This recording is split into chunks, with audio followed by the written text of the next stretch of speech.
Hello everyone. So today date is 29 January 2024. We are going to start reproductive health chapter of class 12th physics. Sorry, class 12th biology.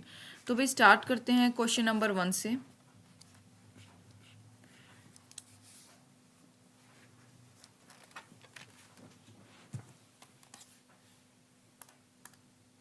तो क्या दे रखा है भाई हमारे पास question number 1 में, select the option including all sexually transmitted disease. तो जितनी भी STDs आप इन्हें बोल सकते हो, तो यहाँ से क्या सेलेक्ट करनी है, जो भी यहाँ पे हमारे पास सेक्सुअली ट्रांसमिटेड डिसीज दे रखी हैं वो हमें सेलेक्ट करनी है.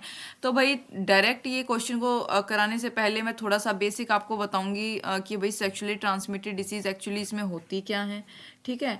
और रिप्रोडक्टिव हेल्थ चैप्टर के बारे में थोड़ा सा जो डाटा है, जो हो सकता है किसी क्वेश्चन में हमारे पास आगे आ जाए PYQs के कंटेक्स्ट में, वो थोड़ा सा डिस्कस कर लेंगे पहले. तो देखो भाई, चैप्टर का नाम हमारा रिप्रोडक्टिव हेल्थ है.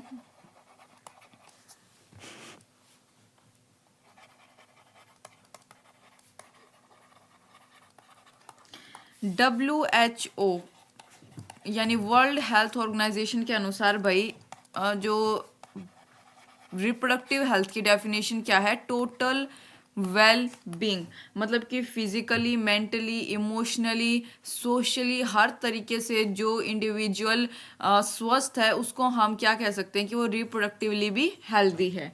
उसके बाद भाई इंडिया जो पहली ऐसी कंट्री थी जिसने ये जो उसने बेसिकली इनिशिएट किए थे जितने भी एक्शन प्लान्स और प्रोग्राम्स थे, एक नेशनल लेवल पर जो है इंडिया ने फर्स्ट टाइम जो है उनको इनिशिएट किया था. उसके बाद उन्होंने क्या प्रोग्राम जो है उस टाइम क्या किया था, उन्होंने एक प्रोग्राम, नाम क्या था उसका, फैमिली प्लानिंग नाम था प्रोग्राम का. 1951 में इंडिया ने जो है उस प्रोग्राम को अपनी कंट्री में नेशनल लेवल पर इनिशिएट किया था. ठीक है भाई. वर्ल्ड पॉपुलेशन की बात करूँ 1900 के आसपास अराउंड 2 बिलियन यानी कि 2000 मिलियन जो है पॉपुलेशन थी. 2000 में मतलब 100 साल के बाद यानी कि 2000 में वो कितनी हो गई थी भाई, 6 बिलियन हो गई थी. और 2011 के अनुसार, जो 2011 में, अभी कोई रीसेंट हमारे पास जो है डाटा नहीं है, 2011 में जब ये चीज़ का जो जांचा गया कि भाई कितनी क्या पॉपुलेशन है, 7.2 बिलियन हो चुकी है. यानी कि एक जो है ग्रेजुअल इंक्रीज हम देख पा रहे हैं कि पॉपुलेशन में कितना आ रहा है. ठीक है. इंडिया की स्पेसिफिक इंडिया की पॉपुलेशन की बात करूँ, वो तो थी वर्ल्ड की पॉपुलेशन. इंडिया की पॉपुलेशन की बात करूँ तो इंडिपेंडेंस मतलब जब हमारा देश आज़ाद हुआ उस दौरान 350 मिलियन की आबादी थी देश की.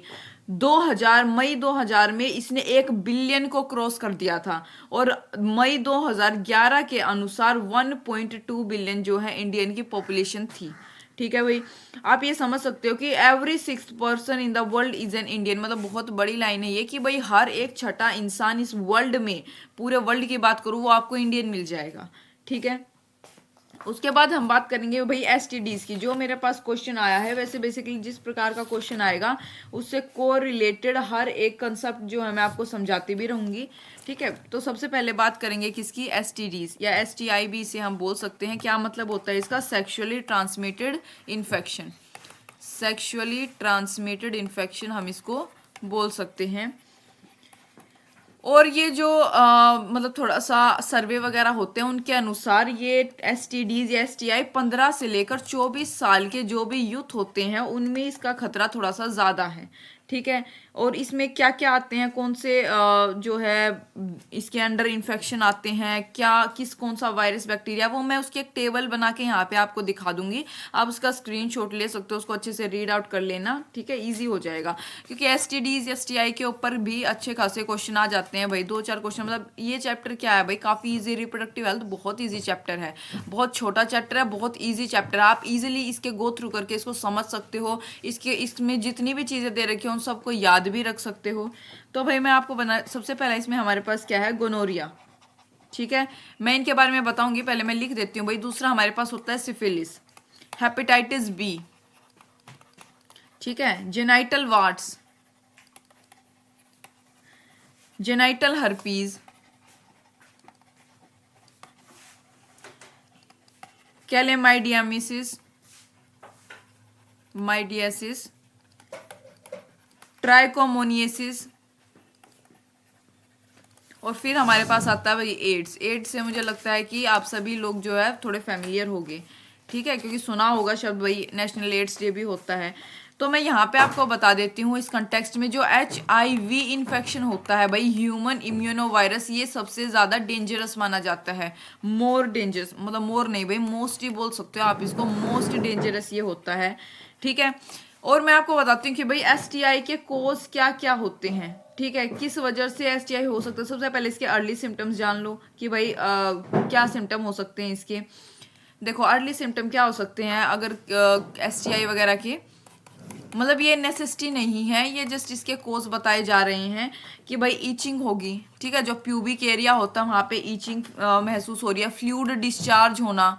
ठीक है, स्लाइट पेन, वहाँ पे स्लाइट पेन होना, स्वेलिंग, जेनाइटल रीजन जो होते हैं भाई, सूजन आ जाना, स्वेलिंग होना, इन्फ्लेशन वगैरह, इन्फ्लेमेशन सॉरी। ठीक है, तो ये सारे सिम्टम्स, अर्ली सिम्टम्स किसके हैं, STIs के। ठीक है, और अब्सेंस या फिर जो लेस सिग्निफिकेंट सिम्टम्स भी इसके हो सकते हैं। मैं आपको बताती हूँ भाई STI में हमारे पास यहाँ पे STD STI में क्या माना जाता है कि क्यों होता है, सेक्सुअली ट्रांसमिटेड इन्फेक्शन या डिसीज। मतलब इसका क्या है कि भाई जब किसी के साथ सेक्स किया हो, इंटरकोर्स किया हो, कोइटस किया हो, इंटीमेट आप हुए हो, जिसको ये इन्फेक्शन ऑलरेडी था, उसके थ्रू उस इन्फेक्शन का ट्रांसमिशन होना किसी दूसरे इंडिविजुअल की बॉडी में, उस इसको क्या बोलेंगे, सेक्सुअली ट्रांसमिटेड इन्फेक्शन। तो भाई क्या माना जाता है, ठीक है, कि जो भी ये जैसे अपना हेपेटाइटिस बी और मैं एड्स की बात करूं, मोस्ट डेंजरस होते हैं भाई, क्योंकि देखो ये जो और मैंने आपको gonorrhoea, syphilis, genital herpes, warts वगैरह बताए, ये ठीक हो सकती हैं, ये STI जो है ये ठीक हो सकती है, लेकिन हेपेटाइटिस बी और एड्स अगर किसी इंसान को, किसी इंडिविजुअल को एक बार हो जाए तो वो ठीक नहीं हो सकते भाई।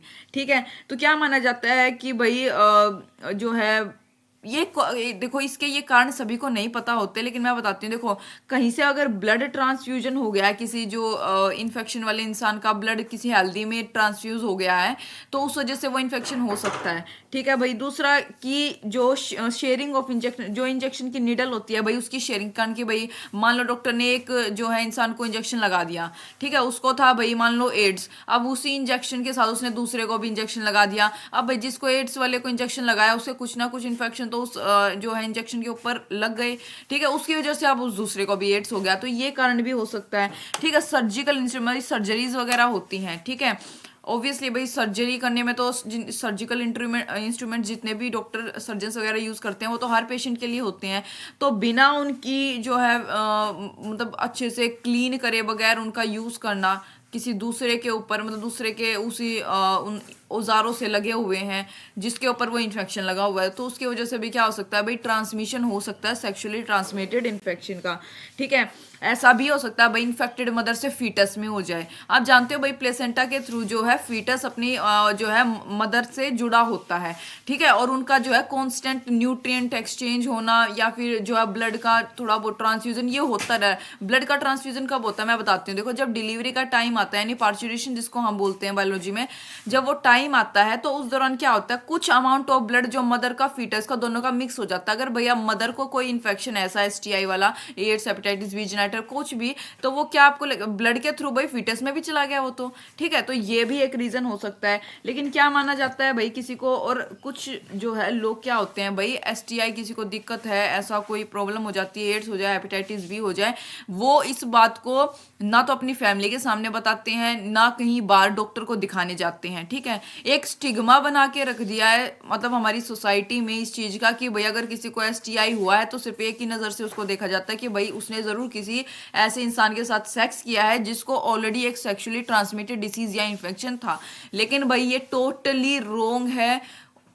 4 रीजन मैंने अभी आपको इसके इंटरकोर्स के अलावा बताए हैं कि भाई सर्जिकल इंस्ट्रूमेंट की वजह से इन्फेक्टेड मदर से फीटस में चला जाए, या फिर ब्लड ट्रांसफ्यूजन का एक कारण हो सकता है। मैंने 3-4 कारण अभी आपको बताए हैं।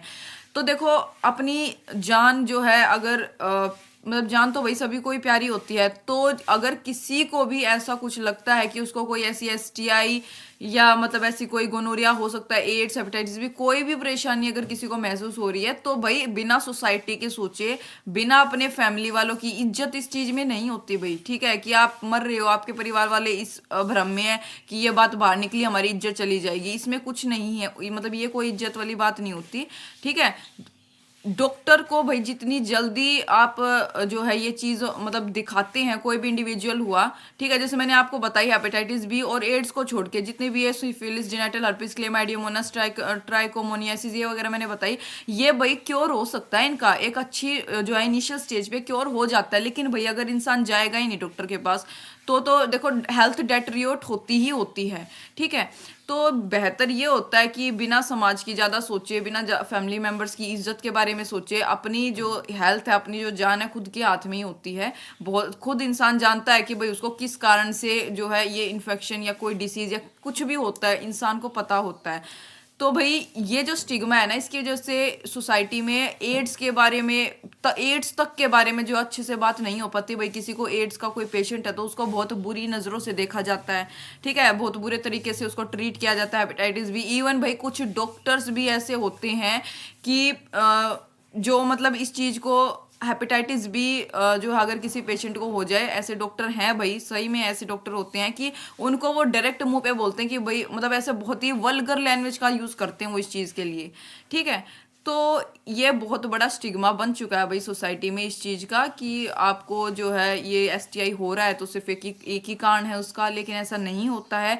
हमेशा हर इंडिविजुअल को ये जो अर्ली सिम्टम्स मैंने बताए इनको परखना चाहिए, ठीक है। और अगर कुछ ऐसी मतलब दिक्कत लगती है तो इनिशियल स्टेज पे ही एक डॉक्टर के पास, गायनेकोलॉजिस्ट के पास जाना चाहिए, ताकि देखो वो जो हेल्थ है आपकी वो और ज़्यादा डेट्रियोट ना हो, वो इनिशियल स्टेज पे उसको रिकवर किया जा सके, ठीक है। ये भाई मैंने अर्ली सिम्टम्स बता दिया था आपको। और अब मैं आपको कॉम्प्लिकेशंस भी बता देती हूँ जब हम अर्ली सिम्टम्स पढ़ रहे हैं। मैंने एसटीआई बता दिया क्या होता है, ठीक है, मैंने अर्ली सिम्टम्स बता दिया क्या होता है। अब कॉम्प्लिकेशंस पढ़ेंगे भाई। एसटीआई अगर किसी को हो रहा है तो उसमें कॉम्प्लिकेशंस क्या क्या आ सकती है, कॉम्प्लिकेशंस ऑफ एसटीआईज, ठीक है। देखो सबसे पहले अबॉर्शन, कोई फीमेल में अगर एसटीआई है तो अबॉर्शन वाली कंडीशन आ सकती है, क्योंकि मैंने आपको क्या बताया था, फोर्थ पॉइंट मैंने आपको बताया था कि भाई क्या कारण हो सकता है कि एक कारण मदर से फीटस में भी एसटीआई का ट्रांसमिशन जो है हो सकता है। तो भाई ऑब्वियसली एड्स या हेपेटाइटिस बी किसी भी प्रेग्नेंट वुमेन को हो गया है तो वहाँ पे एक जो है अच्छा खासा जो डॉक्टर मतलब एडवाइस देते हैं कि भाई आप अबॉर्शन करा लो, वरना फीटस में वो डिसीज, वो एसटीआई ट्रांसमिट होगी ही होगी, ठीक है भाई। दूसरा हो सकता है एक्टोपिक प्रेगनेंसी। भाई एक्टोपिक प्रेगनेंसी का मतलब होता है कि मतलब ये एक टाइम पीरियड से पहले अगर बच्चे का खुद से मतलब देखो दो टर्म होते हैं यहाँ पे हमारे पास, एक होता है मिसकैरेज, स्टिल बर्थ और एक्टोपिक प्रेगनेंसी। ये तीन अलग अलग टर्म है, उन तीनों का अलग अलग मतलब भी है भाई। पहले मैं लिख लेती हूँ ectopic pregnancy, miscarriage, still birth. हाँ भाई एक्टोपिक प्रेगनेंसी क्या होती है, देखो जब देखो आपको पता है जो फर्टिलाइज्ड एग है जब वो इम्प्लांट हो जाए वोम्ब के आउटसाइड, भाई जो फर्टिलाइज्ड एग होता है, जो मदर का वोम्ब होता है, ठीक है, जिसको एनसीईआरटी की बुक में इन्वर्टेड पीयर शेप का बता रखा है, उसके अंदर जो है एग क्या होना चाहिए, फर्टिलाइज होना चाहिए, ले इम्प्लांट होना चाहिए, सॉरी फर्टिलाइज तो हो चुका है, इम्प्लांटेशन होता है। इम्प्लांटेशन होने के बाद ही जो है वहाँ पे जो फीटस है वो बढ़ता रहता है 9 महीने तक, ठीक है। तो जो फर्टिलाइज्ड एग है वो कहाँ पे इम्प्लांट हो जाता है, वोम्ब के बाहर की तरफ, ठीक है। यूजुअली जो फेलोपियन ट्यूब होती है ना भाई, फेलोपियन ट्यूब में, ये मैं आपको बता दूं ये एक थोड़ी सी क्रिटिकल प्रेगनेंसी आप इसको बोल सकते हो काफी, ठीक है। फेलोपियन ट्यूब में जब एग का इम्प्लांटेशन हो जाए, दो फेलोपियन ट्यूब होती है, किसी एक फेलोपियन ट्यूब में हो जाए तो उस प्रेगनेंसी को क्या बोला जाता है, एक्टोपिक प्रेगनेंसी। जो फेलोपियन ट्यूब होती है वो भाई आपको पता है क्या होती है, वो ऐसी ट्यूब होती है जो ओवरी से मतलब ओवरी को वोम्ब से कनेक्ट करती है, ठीक है। अगर कोई एग उनके अंदर स्टक हो जाए तो वो डेवलप नहीं हो पाएगा एक बेबी में, और उनकी हेल्थ जो है रिस्क पे होती है अगर प्रेगनेंसी कंटिन्यू करे कोई भी फीमेल। तो आजकल क्या है भाई, first trimester, second trimester, third trimester, ये कंटिन्यूसली जो है मतलब एक पर्टिकुलर जो है पीरियड ऑफ गैप के बाद चेकअप होते हैं फीमेल्स के, तो इसी वजह से जरूरी है भाई, ठीक है। एक्टोपिक प्रेगनेंसी किसी फीमेल को हो तो वहां पे सलाह दी जाती है कि भाई आप इस प्रेगनेंसी को यहीं खत्म कर दो, कंटिन्यू करेंगे तो भाई हेल्थ को खतरा हो सकता है, ठीक है। नेक्स्ट हम बात करेंगे भाई स्टिल बर्थ क्या होता है। देखो स्टिल बर्थ क्या होता है, जब एक बेबी जो है वोम्ब में 20 मतलब वीक के अंतरकाल में मर जाए, मतलब कि 20 वीक की प्रेगनेंसी में अगर कोई बेबी वोम्ब के अंदर मर रहा है तो उसको बोलते हैं क्या, स्टिल बर्थ, देखो जितने भी स्टिल बर्थ होते हैं वो happen before a pregnant person goes into, मतलब लेबर में जाने से पहले, ऑब्वियसली भाई लेबर में जाने से पहले 20 हफ्ते में तो जो है डिलीवरी का टाइम नहीं आता, उससे पहले क्या हो जाते हैं, बहुत सारे स्टिल बर्थ हो जाते हैं, लेकिन a small number happen during, लेकिन कुछ अमाउंट मतलब कुछ मतलब कब होते हैं, लेबर के दौरान भी हो जाते हैं, बर्थ के दौरान भी होते हैं, ठीक है। तो ये स्टिल बर्थ जो है भाई अफेक्ट अबाउट 1 in 1, मतलब 160 में से कोई एक प्रेगनेंसी को स्टिल बर्थ जो है अफेक्ट कर ही रहा है, ठीक है। और किस वजह से होता है भाई स्टिलबोर्न, ये भी मैं आपको बता देती हूँ। प्लेसेंटा के साथ जब प्रॉब्लम हो, यानी कि इनसफिशिएंट ब्लड सप्लाई या ब्लड फ्लो आप बोल सकते हो, जब फीटस तक प्लेसेंटा के थ्रू पहुंचता है, उस कंडीशन में स्टिल बर्थ हो जाता है, ठीक है। This were leading causes of still birth in the वोम, usually 20 after 24 weeks of pregnancy के बाद ये स्टिल बर्थ जो है यूजुअली होता है, ठीक है। तो भाई बहुत सारे और भी रीजन हो सकते हैं भाई, न्यूरल ट्यूब डिफेक्ट हो गया, ठीक है। उसके बाद कोई बर्थ डिफेक्ट और है, कोई जेनेटिक प्रॉब्लम है फीटस को या मदर को, ये भी हो सकता है। तो बहुत सारे कारण हो सकते हैं भाई इसके, ठीक है। नेक्स्ट बात करते हैं मिसकैरेज की। मिसकैरेज क्या होता है भाई, मिसकैरेज से वैसे आप सभी लोग जो है भली बातें परिचित भी हो गए, ठीक है। कभी ये टर्म आप लोगों ने सुन भी रखी होगी कि मिसकैरेज होता क्या है। तो देखो, स्पोंटेनियस लॉस होना वुमन की प्रेगनेंसी का 20 हफ्ते से पहले, मैंने स्टिल बर्थ में बताया 20 वीक से पहले, 20 वीक के बाद स्टिल बर्थ की कंडीशन हो जाती है, और लेकिन 20 हफ्ते से पहले अगर हो रहा है क्या, उसकी फीटस की डेथ हो रही है वो में, तो उसको बोला जाता है क्या, मिसकैरेज बोलते हैं उसको हम, ठीक है। मिसकैरेज एक most common type of pregnancy loss है और ऑफन अकर्स, क्योंकि जो फीटस है वो नॉर्मली डेवलप नहीं कर पाता, जिसकी वजह से क्या है, मिसकैरेज की कंडीशन हो जाती है, ठीक है भाई। तो ये थी कॉम्प्लिकेशंस। हाँ, बिफोर 20 वीक्स, अगर 20 हफ्ते से पहले फीटस की डेथ हो रही है तो उसको हम मिसकैरेज बोलते हैं, और अगर 20 हफ्ते के बाद ये कंडीशन हो रही है तो उसको स्टिल बर्थ बोलते हैं। तो ये आपको पता होना चाहिए।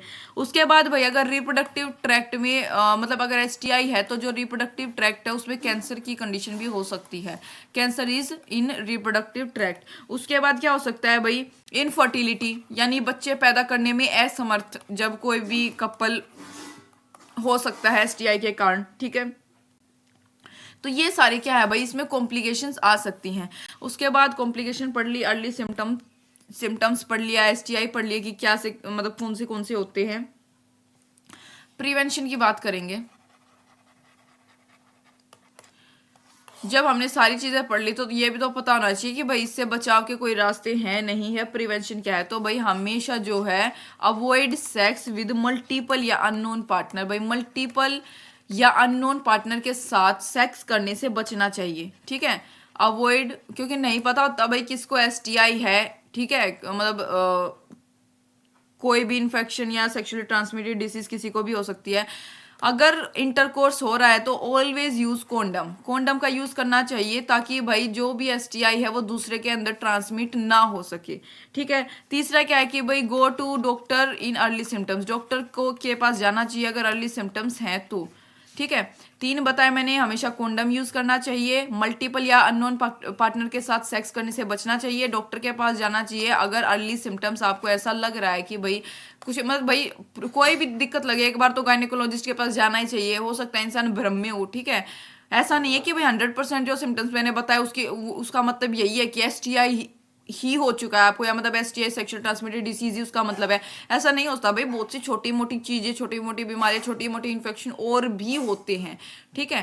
तो मतलब दिखा लेना चाहिए। खैर फिर भी अब मैं यहाँ पे भाई आपको एक टेबल बना के दिखा रही हूँ, टेबल बना रही हूँ जिसमें मतलब एसटीआई का नेम है और उनके पैथोजन है। पैथोजन का मतलब होता है डिजीज कोजिंग माइक्रोब्स, जिसकी वजह से वो डिसीज होती है। तो यहाँ पे आप उसको जो है अपना स्क्रीनशॉट वगैरह ले सकते हो, काफी हेल्पफुल साबित होगी वो आपके लिए, ठीक है। नेम ऑफ एसटीआईज, और यहां पे है पैथोजन। देखो भाई सबसे पहला हमारे पास है गोनोरिया, दूसरा जेनाइटल हर्पीज,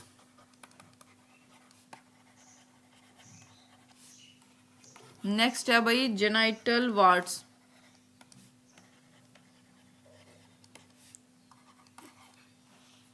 नेक्स्ट है भाई सिफिलिस,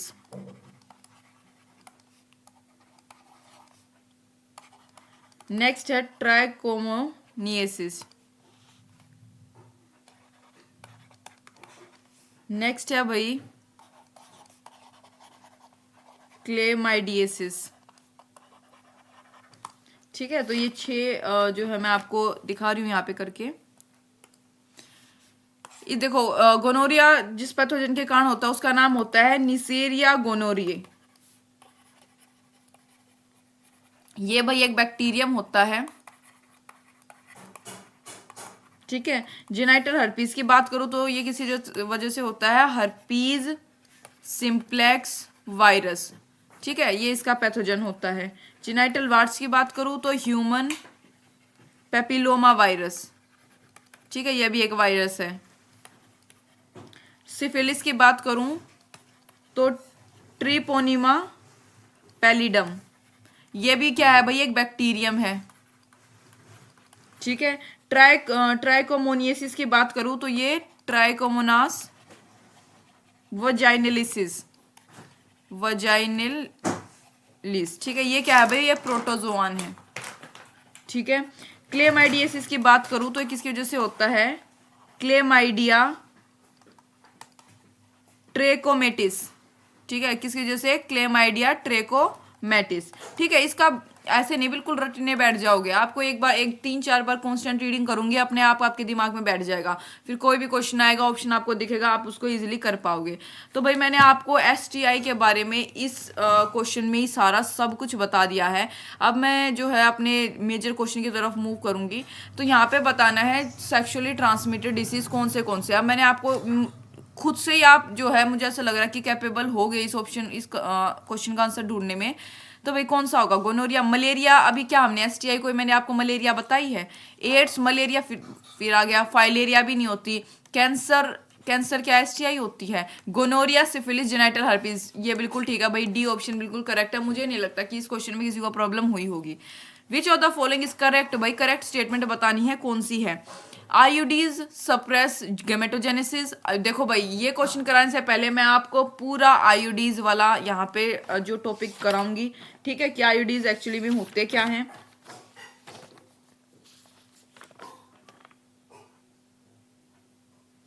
देखो भाई, मैं आपको बताती हूँ, जो कॉन्ट्रासेप्टिव मेथड होते हैं, कॉन्ट्रासेप्टिव मेथड्स का क्या मतलब होता है कि जो मतलब प्रेगनेंसी को क्या करने के लिए, डिले करने के लिए या फिर प्रेगनेंसी को प्रिवेंट करने के लिए जिन भी मेथड्स का यूज किया जाता है उनको हम क्या बोलते हैं, कॉन्ट्रासेप्टिव मेथड्स बोला जाता है। ठीक है, काफी टाइम के मतलब टाइम क्या नहीं सॉरी काफी टाइप्स के होते हैं। नेचुरल मेथड हो गया भाई, बैरियर मेथड हो गया, ठीक है, सर्जिकल मेथड्स वगैरह हो गए, ओरल पिल्स होती हैं, इंजेक्शन होते हैं, बहुत सारे टाइप्स के। और उसी में एक हमारा आता है आयोडीज। तो वो सारी चीजें जो होती हैं, इम्प्लांट्स वगैरह, वो भी मैं आपको बता दूंगी कि क्या क्या होता है। लेकिन फिलहाल हमारे पास आईयूडीएस से रिलेटेड क्वेश्चन है तो मैं आपको वही समझा देती हूँ, वरना मैं आपको पूरा ही जो है कॉन्ट्रासेप्टिव मेथड समझा देती हूँ भाई।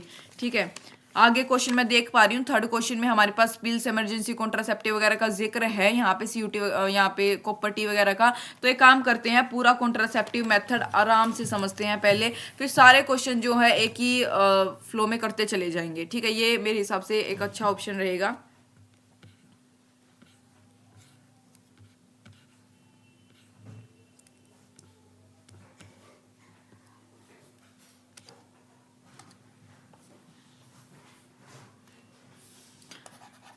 कॉन्ट्रासेप्टिव मेथड्स, सबसे पहले ये पता होना चाहिए भाई कॉन्ट्रासेप्टिव मेथड्स के जो है क्वालिटी या फीचर्स या कैरेक्टरिस्टिक्स क्या क्या होनी चाहिए। तो भाई कॉन्ट्रासेप्टिव मेथड जो भी हो रिवर्सिबल होना चाहिए।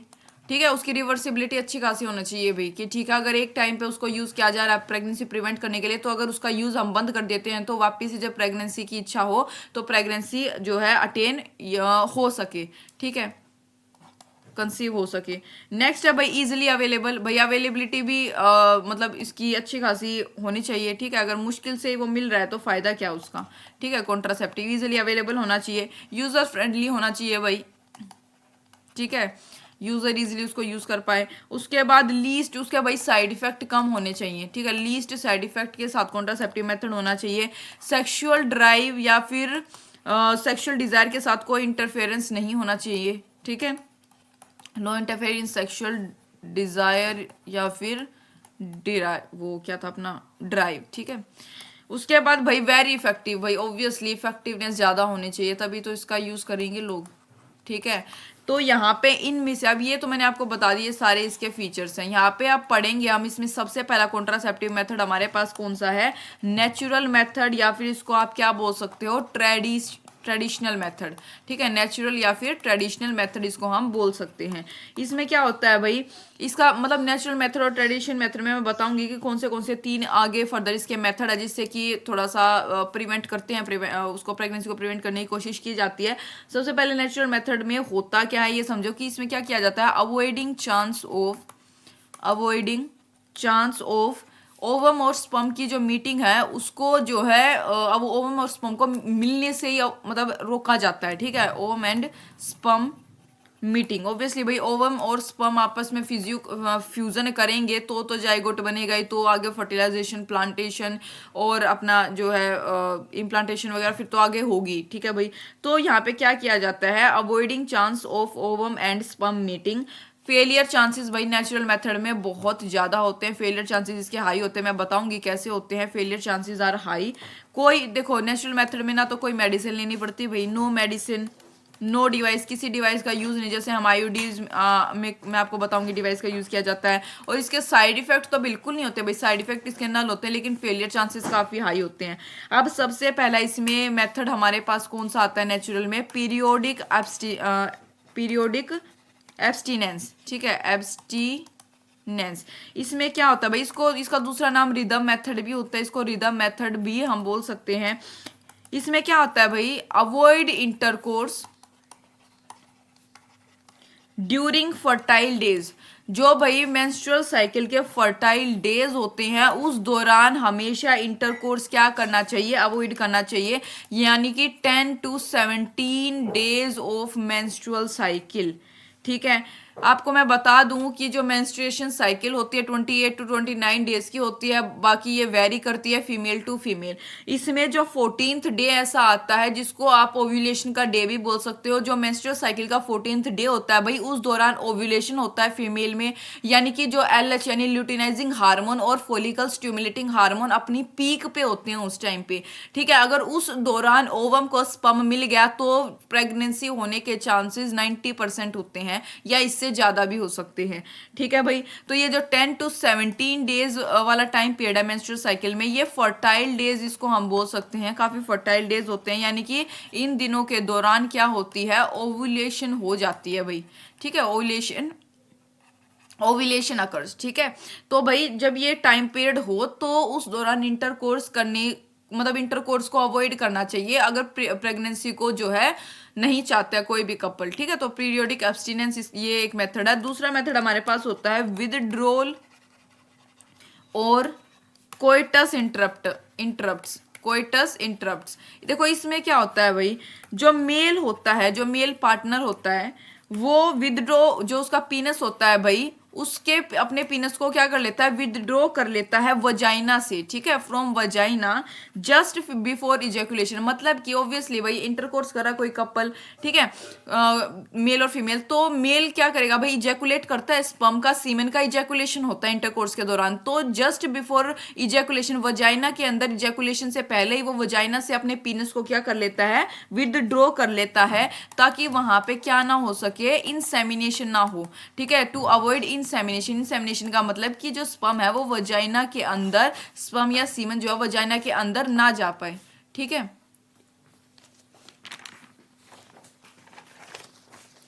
तो ये तीसरा मेथड यहाँ पे हमारे पास है लैक्टेशनल अमोनीरिया। नेक्स्ट हमारे पास होता है भाई लैक्टेशनल अमोनीरिया।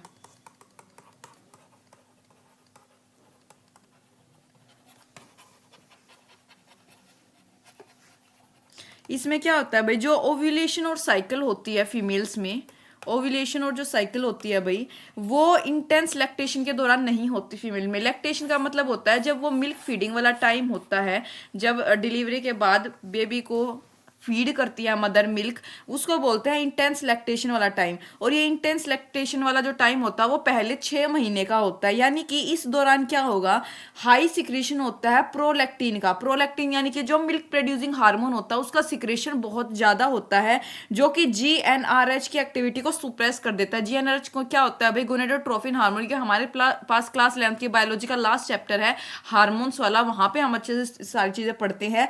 तो एफएसएच और एलएच का लेवल उस दौरान बहुत कम होता है, और अगर एफएसएच और एलएच का लेवल कम है तो फॉलिकल स्टिमुलेट नहीं हो सकते, मेंस्ट्रुएशन साइकिल के दौरान ना ओव्यूलेशन हो सकती है। ठीक है, इसका जो कंसेप्शन है ये भी नील है भाई। देखो ऐसा श्योरिटी नहीं होती कि भाई ऐसा सोचो आप 6 महीने तक बिना किसी प्रोटेक्शन के सेक्स कर रहे हैं मतलब इंटेंस लैक्टेशन के दौरान, तो ये जरूरी नहीं कि प्रेगनेंसी नहीं हो सकती। इसके फेलियर चांसेस बहुत ज्यादा होते हैं। मैक्सिमम पीरियड ऑफ टाइम ये 6 महीने ही होता है इसका, कि भाई सक्सेसफुल होने का जो टाइम माना जाता है वो पहले 6 महीने ही होता है। ठीक है, दूसरा मैं आपको बताने वाली हूं, ये तो भाई हमने नेचुरल मेथड पढ़ लिया। अब दूसरी बात करेंगे किसकी, बैरियर मेथड की। ठीक है, नेचुरल मेथड में मैंने आपको 3 तरीके बता दिए हैं, दूसरी हम बात करते हैं बैरियर में क्या होता है।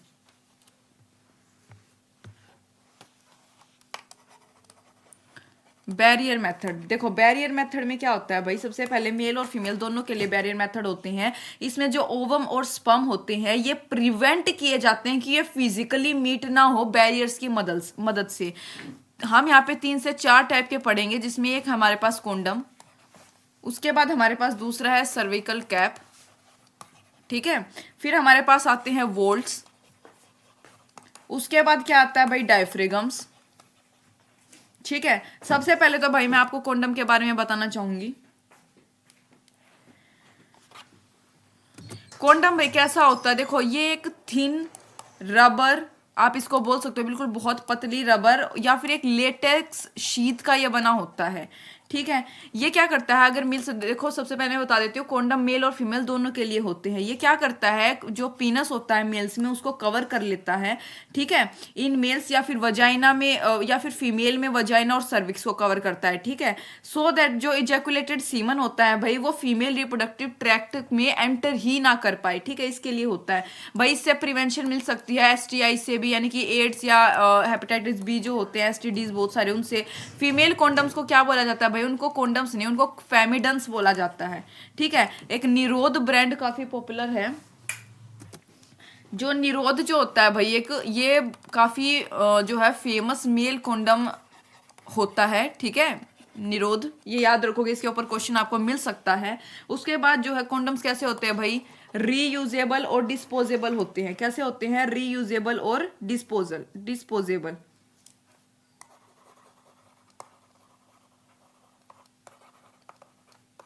रीयूजेबल एंड डिस्पोजेबल होते हैं ये। ठीक है, नेक्स्ट हम बात करेंगे किसकी, सर्विकल कैप्स। अरे कहाँ है भाई, ये रहा, वोल्ट्स और डायफ्रागम की। इन तीनों के बारे में आपको बताऊंगी यहाँ पे। देखो जो ये तीनों होते हैं, सबसे पहले ये कहाँ पे इंसर्ट होते हैं, इंसर्टेड इनटू फीमेल। फीमेल के रिप्रोडक्टिव ट्रैक्ट में क्या होते हैं, ये इंसर्ट होते हैं, inserted into female reproductive tract. ठीक है, ये भी कैसे होते हैं भाई, सॉफ्ट रबर की कैप ही होती है। आप इनका जो है पिक्चर देख सकते हो, आपकी एनसीईआरटी बुक में भी दे रखा होगा, वरना अलग से आप भाई गूगल पे देख सकते हो, आपको याद रह जाएगा। क्योंकि उससे फिर क्या काम होता है भाई इनका, फर्टिलाइजेशन को प्रिवेंट करते हैं, प्रिवेंट फर्टिलाइजेशन। ठीक है, जिस मतलब कैसे, by blocking the entry of sperm, blocking the entry of sperm through cervix, cervix के थ्रू या वजाइना के थ्रू जो स्पर्म जाता है उसकी एंट्री को ब्लॉक कर देते हैं थ्रू सर्विक्स। ठीक है, वो आगे जा ही नहीं पाता। और ये क्या होता है भाई, लेफ्ट इन प्लेस एट, मतलब ये 6 घंटे तक, मतलब इंटरकोर्स के 6 घंटे तक ये जो है इसको वहीं पे इंसर्ट, फीमेल रिप्रोडक्टिव ट्रैक्ट में जहाँ पे इंसर्ट कर रखा वहां पे ये 6 घंटे तक इसको रखा जा सकता है। रीयूजेबल होता है भाई ये भी, ये तीनों क्या होते हैं, ये भी रीयूजेबल होते हैं। ठीक है, नेक्स्ट बात करेंगे भाई केमिकल मेथड्स की। ठीक है, केमिकल मेथड्स की बात करेंगे, इसको इरेज करके। मैंने आपको 2 मेथड बता दिया भाई, कौन सा बैरियर मेथड बता दिया है, नेचुरल और जिसको हम ट्रेडिशनल मेथड बोलते हैं वो मैं आपको बता चुकी हूँ।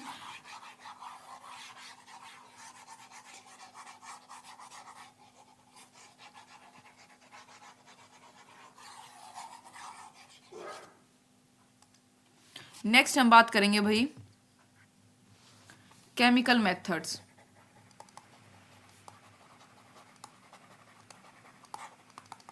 इसमें क्या होता है देखो, केमिकल मेथड जो होते हैं फीमेल यूज करती हैं। सबसे पहली बात आपको ये पता होना चाहिए कि कौन सा मेथड किसके लिए होता है। फीमेल यूज करती है प्री कोइटस इन वजाइना, मतलब कोइटस से पहले वजाइना में जो है इसको अप्लाई करना होता है।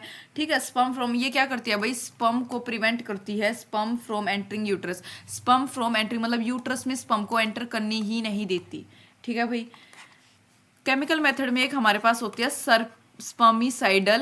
Spermicidal agent. ये इसका क्या काम होता है भाई, इसमें स्पर्मिसाइडल एजेंट होते हैं, ये स्पर्म को किल कर देते हैं, किल स्पर्म। केमिकल मेथड में क्या क्या होता है भाई, किसका कंपोजिशन होता है, ZnSO4 वाली का, KMnO4, ठीक है, lactic acid and boric acid, lactic acid and क्या होता है भाई दूसरा, बोरिक एसिड।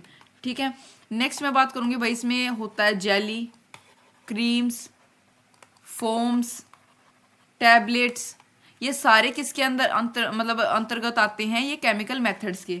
ठीक है, जैसे मैं एग्जांपल के तौर पे आपको बताती हूँ, टुडे टैबलेट हो गई भाई, टुडे टैबलेट, निम 76, डेल्फिन क्रीम। ठीक है, ये सारे केमिकल मेथड में आते हैं भाई। इनको अगर केमिकल मेथड को जो मैंने अभी बताए हैं, ये नीम 76 या डेल्फिन क्रीम वगैरह, अगर इनको बैरियर मेथड के साथ यूज़ किया जाए तो ये कॉन्ट्रासेप्टिव एफिशिएंसी को बहुत ज़्यादा इंक्रीज कर देती हैं। ठीक है भाई। नेक्स्ट बात करेंगे किसकी, हार्मोनल मेथड्स की।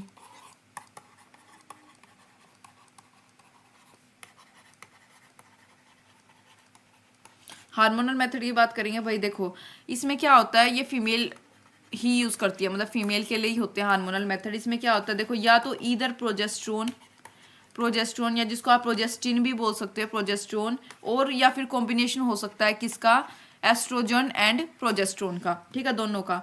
ये क्या होता है भाई, फॉर्म ऑफ पिल्स, ये जो होती है प्रोजेस्टिन वगैरह, ये क्या होती है, पिल्स की फॉर्म में होती है, फॉर्म ऑफ पिल्स की फॉर्म में हो सकती हैं, इंजेक्शन की फॉर्म में हो सकता है भाई, या फिर इम्प्लांट्स की फॉर्म में भी ये हो सकता है। ठीक है, फॉर्म ऑफ मतलब पिल्स की जो फॉर्म, मतलब जो हार्मोनल मेथड पिल्स की फॉर्म में इनटेक किया जाता है उसका, उसके साइड इफेक्ट काफ़ी कम होते हैं भाई, लेसर साइड इफेक्ट्स। ठीक है, साइड इफेक्ट इसके क्या होते हैं, कम होते हैं। पिल्स कौन सी भाई, ये जो पिल्स होती हैं इनको 21 दिन के लिए, मतलब ये पीरियड ऑफ 21 डेज, मतलब 21 दिन इनको लेना होता है। सिर्फ और सिर्फ जो मेंस्ट्रुएशन अकर होती है जिस दौरान, यानी कि 7 दिन माने जाते हैं, उस दौरान नहीं इनका इंटेक करना होता। बाकी महीने के 21 दिन जो है इस पिल्स का इंटेक किया जाता है। क्या करते हैं ये भाई, ओव्यूलेशन और इम्प्लांटेशन को नहीं होने देते। ठीक है, कैसे, जो एंडोमीट्रियम होती है ना भाई, एंडोमीट्रियम वॉल आपको पता होगा, हमने पीछे ह्यूमन रिप्रोडक्शन सिस्टम चैप्टर किया, उसमें फीमेल रिप्रोडक्टिव सिस्टम मैंने आपको वजाइना बना के दिखाया था, उसमें एंडोमीट्रियम, मायोमीट्रियम और एक्टोमीट्रियम जो है, ये 3 हमारे पास लेयर होती है। एंडोमीट्रियम किस चीज के लिए रिस्पॉन्सिबल है, देखो मेंस्ट्रुएशन साइकिल के दौरान एंडोमीट्रियम लेयर का वॉल का ब्रेकडाउन होता है, जिसकी वजह से ब्लीडिंग होती है। तो लेकिन एंडोमीट्रियम वॉल क्या करती है भाई, प्रेगनेंसी को सपोर्ट करती है, सबसे बड़ी बात। ठीक है, तो ये एंडोमीट्रियम को ये अनसुटेबल बना देती है कि भाई वो प्रेगनेंसी को सपोर्ट ही नहीं कर सकती, जिसकी वजह से ओव्यूलेशन और इम्प्लांटेशन वहां पे नहीं हो पाता। ये जो पिल्स है ये क्या करती है भाई, जो सर्विकल म्यूकस होता है, ठीक है, सर्विक्स के अंदर जो होता है भाई फीमेल के, उसकी क्वालिटी को अल्टर कर देती है, यानी कि उसको क्वालिटी उसकी मतलब थोड़ी सी विकृत कर देती है, आप ये बोल सकते हो, ताकि स्पर्म की एंट्री उसमें ना हो सके। दूसरा जो फेलोपियन ट्यूब होती है भाई, वो क्या करते हैं, फेलोपियन ट्यूब में जो मोटिलिटी और सिक्रेटरी एक्टिविटी होती है ओवम की, उसको इनिबिट करता है। फेलोपियन ट्यूब में भाई क्या होता है, ओवम जो अपना आगे मोटिलिटी करता है, ठीक है, उसमें सिलिएटेड कोलमनार सेल्स होते हैं, जिसकी वजह से ओवम की मोबिलिटी होती है, उसको क्या कर देता है, बंद कर देता है, इनहिबिट कर देता है फेलोपियन ट्यूब में सिक्रेटरी ओवम की सिक्रेशन को या फिर उसकी मोबिलिटी एक्टिविटीज को। ठीक है, नेक्स्ट बात करेंगे भाई, ये 2 टाइप के होते हैं, मैं यहां पे बता देती हूं आपको।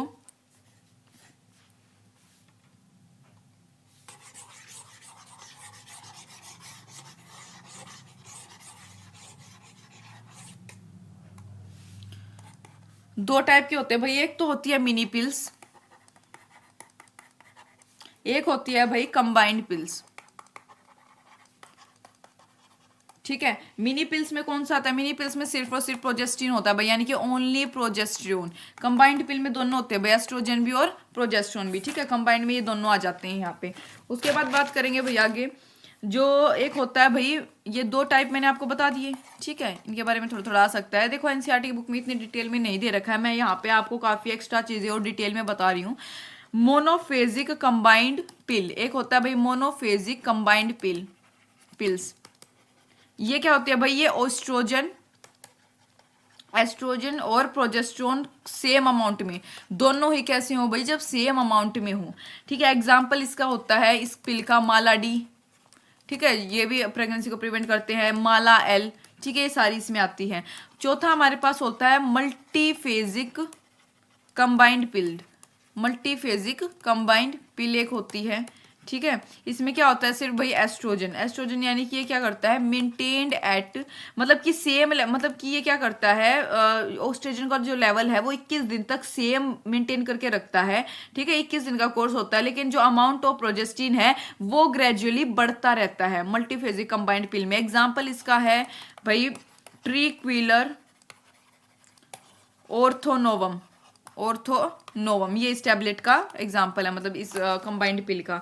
उसके बाद भाई नेक्स्ट बात करेंगे इसको इरेज करके, प्रोजेस्टिन इनहिबिट। प्रोजेस्टिन का क्या काम होता है भाई, जो प्रोजेस्टेरोन से जो मतलब सिर्फ और सिर्फ प्रोजेस्टेरोन को इंक्लूड करके जो पिल होती है प्रोजेस्टिन, उसका क्या काम होता है, ये एलएच की प्रोडक्शन को इनहिबिट कर देती है। एलएच यानी ल्यूटिनाइजिंग हार्मोन। मेंस्ट्रुएशन साइकिल में हम पढ़ते हैं एलएच जो है जब अपनी पीक पे होता है तो उस दौरान क्या होता है, ओव्यूलेशन होता है। ठीक है, तो जब एलएच की प्रोडक्शन ही इनहिबिट हो गई तो ओव्यूलेशन वगैरह नहीं हो पाएगा, तो जो वो है प्रेगनेंसी वो कैसे होगी। उसके बाद एक, जैसे मैंने वहां पे पीछे एक कॉन्डम वाले में, मेल कॉन्डम वाले में मैंने आपको बताया था निरोध का एक ब्रांड, ठीक है, एक पॉपुलर ब्रांड। यहाँ पे सहेली जो है क्या होता है, एक नॉन स्टीरोइडल प्रिपरेशन कॉन्ट्रासेप्टिव पिल है ये, मतलब इसको सहेली का दूसरा नाम हो सकता है भाई वंस अ वीक पिल। ठीक है, वंस अ वीक पिल इसका नाम होता है। ठीक है, इसके कुछ साइड इफेक्ट होते हैं, फ्यू साइड इफेक्ट्स, और इसकी कॉन्ट्रासेप्टिव वैल्यू भाई काफी ज्यादा होती है, and high contraceptive value. Side effect इससे कम होते हैं, कॉन्ट्रासेप्टिव वैल्यू इसकी काफी ज्यादा होती है। किसके द्वारा ये भी आ सकता है भाई, CDRI के द्वारा जो है ये बनाई गई थी, central drug research institute Lucknow यानी यूपी में।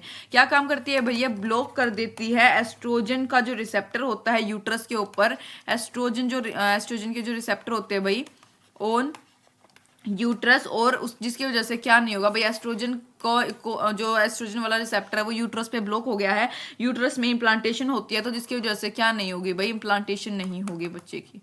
ठीक है, एंड प्रिवेंट इम्प्लांटेशन।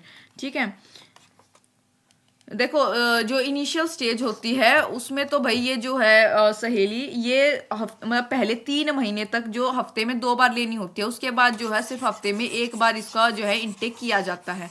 ठीक है, तो ये कुछ इस प्रकार होती है। अगर मैं इसकी कंपोजिशन की बात करूं वो भी मैं आपको बता सकती हूँ, लेकिन उसकी कोई नीड नहीं है भाई। ठीक है, बिल्कुल भी नीड नहीं है उसकी कि हम उसको पढ़ें या जाने।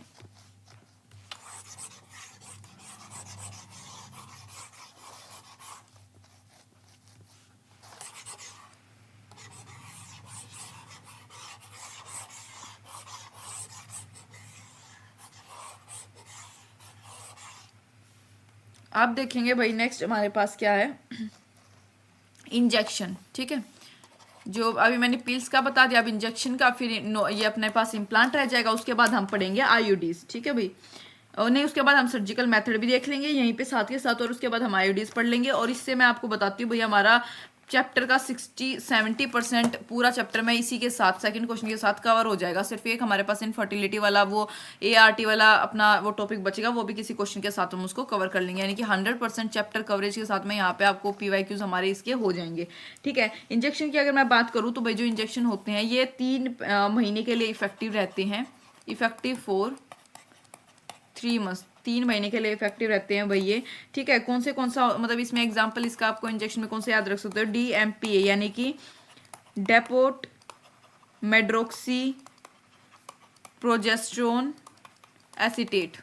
ठीक है, ये आप याद रख सकते हो। इसमें क्या होता है भाई, प्रोजेस्टेरोन कंटेनिंग इंजेक्शन होता है, ये प्रोजेस्टिन कंटेनिंग इंजेक्शन। और प्रोजेस्टिन का काम क्या होता है कि वो LH के प्रोडक्शन को इनहिबिट कर देता है भाई। ठीक है, बस इतना याद रखना है। नेक्स्ट बात करेंगे, ये इंजेक्शन लगाया जाता है भाई पहले 3 महीने के लिए इफेक्टिव रहता है।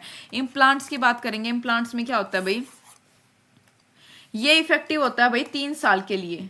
ठीक है, प्री कोइटिस से पहले जो है इम्प्लांट्स का यूज किया जाता है, मतलब इम्प्लांट्स को इंसर्ट कराया जाता है। ये क्या करता है, ओव्यूलेशन ही नहीं होने देता भाई, प्रिवेंट ओव्यूलेशन, ओव्यूलेशन को प्रिवेंट करता है। ठीक है, ओव्यूलेशन को प्रिवेंट करता है। स्किन के अंडर इम्प्लांट होते हैं भैया, इम्प्लांट अंडर स्किन, छोटे छोटे कैप्सूल की फॉर्म में कुछ होते हैं, स्किन के अंदर उनको इम्प्लांट कर देते हैं। ठीक है, एग्जाम्पल यहाँ पे इसका काफ़ी पॉपुलर एग्जाम्पल है नोर प्लांट। ठीक है, नोर प्लांट क्या होती है भाई, 6 सिलिकॉन की कैप्सूल होती हैं ये।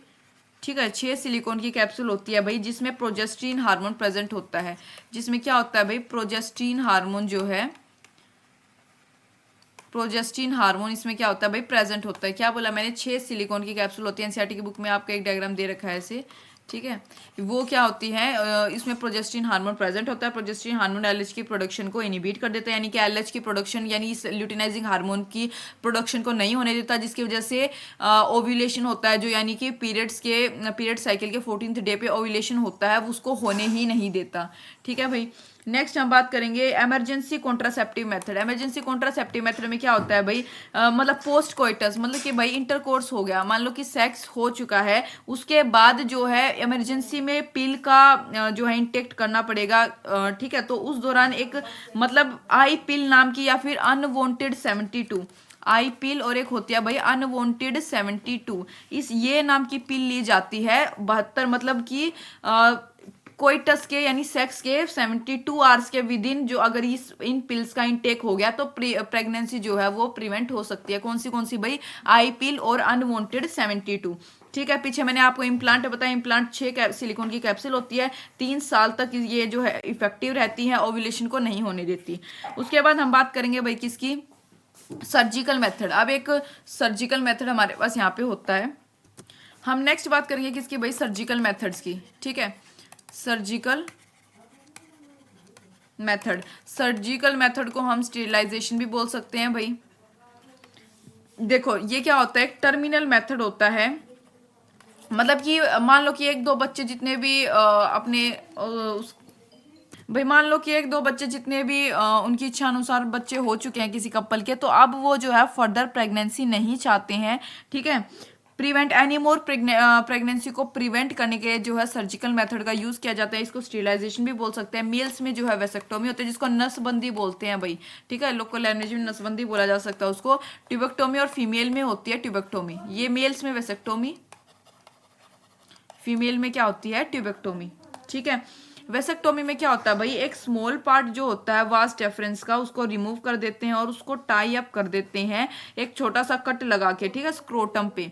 फीमेल में ये जो ट्यूबेक्टोमी होती है, इसमें जो फेलोपियन ट्यूब होती है भाई, फेलोपियन ट्यूब को रिमूव कर देते हैं या उसको टाइड अप कर देते हैं, रिमूव्ड और टाइड अप। ठीक है, एब्डोमिन मतलब एब्डोमन में या फिर थ्रो वजाइना, वजाइना के थ्रू। इसमें तो वास्ट रेफरेंस को इतना याद रखोगे भाई, सिर्फ ये वास्ट रेफरेंस को टाइड अप या फिर रिमूव कर देते हैं। ट्यूबेक्टोमी में फेलोपियन ट्यूब जो होता है तो उसको रिमूव कर देंगे या उसमें छोटा मोटा कट लगा देंगे। ठीक है, उसको वहीं टाई अप कर देंगे। उसके बाद भाई क्या करते हैं, ये गैमेट के ट्रांसपोर्ट को ब्लॉक कर देते हैं और प्रेगनेंसी प्रिवेंट करते हैं। मतलब ये हाईली इफेक्टिव होता है भाई, ये जो नसबंदी वाला मेथड है, सर्जिकल मेथड है, ये इफेक्टिव तो बहुत ज़्यादा होता है। मतलब इसका मतलब इसमें कोई ऐसा नहीं है कि अगर एक बार आपने मतलब सर्जरी करा ली, ये नसबंदी करा ली, तो आप प्रेगनेंसी मतलब कंसीव कर सकते हो, ऐसा नहीं होता। लेकिन इसकी रिवर्सिबिलिटी बहुत पुअर होती है भाई। अगर एक बार नसबंदी हो गई तो वापस से प्रेग्नेंट होना फिर मुश्किल होता है। ठीक है, या नहीं, बिल्कुल होता ही नहीं पॉसिबल। नेक्स्ट हम बात करेंगे भाई किसकी, आईयूडीएस की। ठीक है, जो इतनी देर से हम अपना टॉपिक हमारा क्वेश्चन जिसके ऊपर था, लेकिन ये चीज़ें भी भाई आगे हमारे क्वेश्चन में अब आपको देखने को मिल जाती, तो बेहतर है कि हमने यहीं पे जो है एक सीरीज में सारी चीज़ें समझ ली। ठीक है,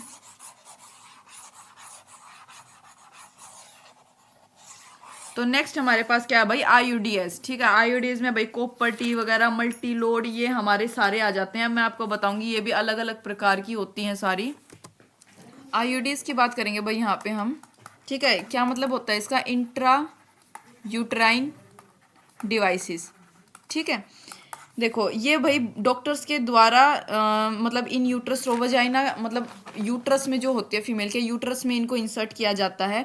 फीमेल के लिए आइडियल काफ़ी अच्छा खासा ये आईयूडीज मेथड है प्रेगनेंसी को डिले करने का या फिर स्पेस चले, यानी कि एक बच्चा हो गया तो 2-3 साल का गैप चाहिए बच्चे में, उसके लिए काफ़ी इफेक्टिव है। मोस्ट वाइडली एक्सेप्टेड मेथड है भाई इंडिया में। ठीक है, 3 टाइप का होता है ये। ठीक है, 3 टाइप्स। ठीक है, एक होता है भाई नॉन मेडिकेटेड,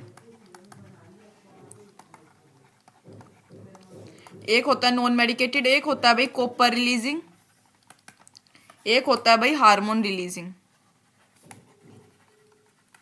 ठीक है, 3 टाइप के होते हैं। नॉन मेडिकेटेड में अगर मैं बात करूं तो भाई इसमें क्या होता है, ये इंक्रीज फैगोसाइटोसिस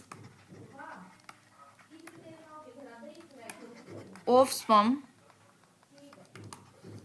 इनटू यूट्रस। भाई जो स्पर्म का फैगोसाइटोसिस होता है यूट्रस में, उसको इंक्रीज कर देता है क्या, नॉन मेडिकेटेड जो आईयूडीज होते हैं। इसमें एग्जांपल आप इसका ले सकते हो किसका, लिपेज लूप। ठीक है, ये एग्जांपल यहाँ पे पूछे जा सकते हैं इनके, ये इंपॉर्टेंट है। ठीक है, लिपेज लूप।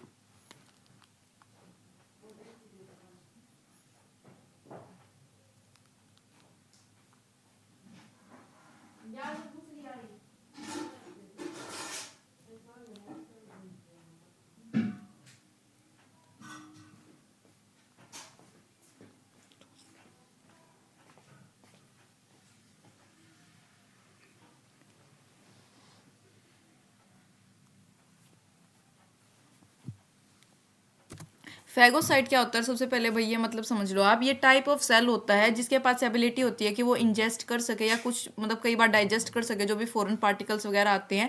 तो यूट्रस में जो स्पर्म होता है भाई, उसकी फैगोसाइटिस को इंक्रीज कर देता है, इनको एनगल्फ कर लेता है, यानी खत्म बेसिकली।